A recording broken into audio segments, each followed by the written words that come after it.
Au Brésil, le Forum social de Porto Alegre s'est transformé hier soir en une véritable annexe du Palais Bourbon.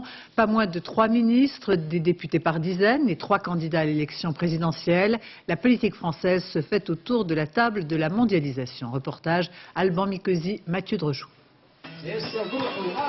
Dans ce restaurant de Porto Alegre, les danseurs ont beau se démener, le spectacle est autant dans la salle que sur la scène.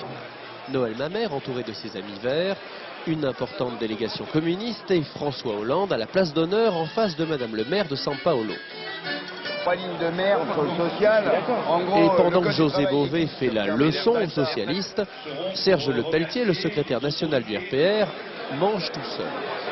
Quand on voit le nombre de personnes de gauche qui sont là aujourd'hui en hommes politiques alors qu'ils n'étaient pas là l'année dernière, ça montre bien qu'ils n'ont pas vu ce mouvement social naître et qu'ils courent après.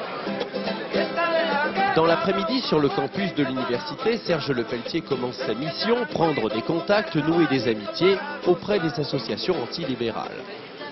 Dans ce domaine, la gauche a quand même un peu d'avance. Ainsi, François Hollande peut détailler devant ces mêmes associations les propositions socialistes sur l'annulation d'une partie de la dette des pays pauvres. L'affectation de ce qui serait normalement le service de la dette à des actions de développement. Et puis l'élection présidentielle s'est invitée à Porto Alegre. Noël Mamère multiplie les initiatives, un jour avec José Bové parmi les centaires, le lendemain au cœur de la manifestation d'ouverture. Quand on prône la souveraineté alimentaire, notre agriculture, un autre mode de développement, on se doit d'être ici. Olivier Besancenot, le candidat de la LCR, parle couramment portugais. Dans cette ville gérée par l'extrême gauche, il se sent un peu comme chez lui.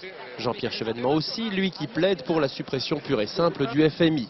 Porto Alegre est donc devenu un rendez-vous incontournable pour qui souhaite disposer d'une tribune internationale.